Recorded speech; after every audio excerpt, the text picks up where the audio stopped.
Gaza में 11,000 लोगों की मौत के बाद अरब देशों ने कहा है कि अब बहुत हुआ। सऊदी अरब में इस्लामिक देशों की मीटिंग होती है, जिसके बाद सबसे बड़ा फैसला लेबनान के हिजबुल्लाह ने ही लिया है। हिजबुल्लाह ने अब उससे खूनी पंजे से वार करने का फैसला किया है, जिसके जरिए उसने 2006 में युद्ध के दौरान इजराइल की सेना को धूल चटाई थी।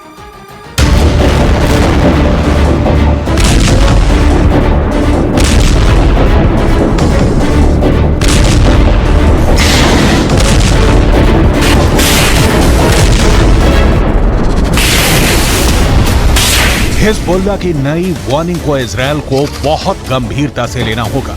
हिजबुल्लाह ने अपना पंजा दिखा दिया है। हिजबुल्लाह आगे क्या करने जा रहा है, इस वीडियो में उसके अगले एक्शन का साफ साफ इशारा किया गया है। इस वीडियो में हिजबुल्लाह का सबसे बड़ा सीक्रेट छुपा हुआ है।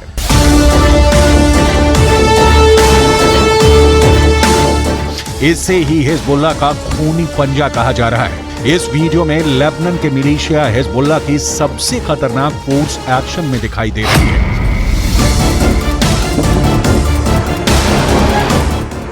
यह हिजबुल्लाह की ऐसी फोर्स है जिसे अभी तक हसन नसरुल्लाह ने छुपा कर रखा हुआ था, लेकिन अब इसका अंडरग्राउंड वाला दरवाजा खुलने जा रहा है। और अगर ये पूरी तरह से खुल गया तो समझ लीजिए कि इजरायल को बचाना अमेरिका के लिए भी मुश्किल हो जाएगा।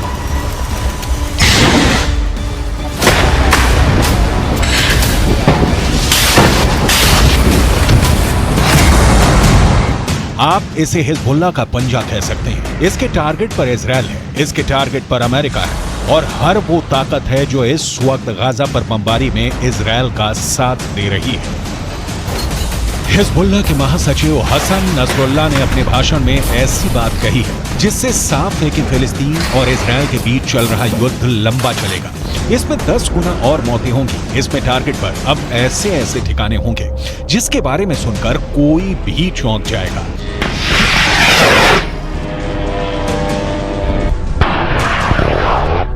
इस वक्त हसन नसरुल्लाह के एक एक शब्द को डिकोड करने की जरूरत है, क्योंकि इस बार हिजबुल्लाह ने ऐसा धमकाया है जिसके टारगेट पर सीधे बेंयामिन नेतन्याहू है।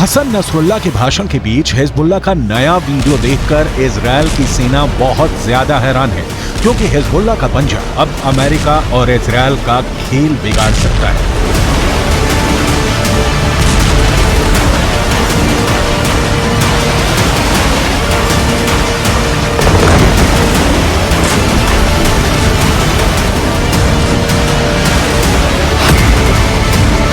इस पंजे में हिजबुल्लाह की रॉकेट फोर्स है, इसमें हिजबुल्लाह का एंटी टैंक दस्ता भी है, हिजबुल्लाह के पंजे में स्नाइपर वाली गोलियां भी हैं, इसमें हिजबुल्लाह की स्पेशल फोर्स भी है और अब तक इसमें हिजबुल्लाह की सबसे खतरनाक और सटीक बैलिस्टिक मिसाइल भी शामिल हो गई है।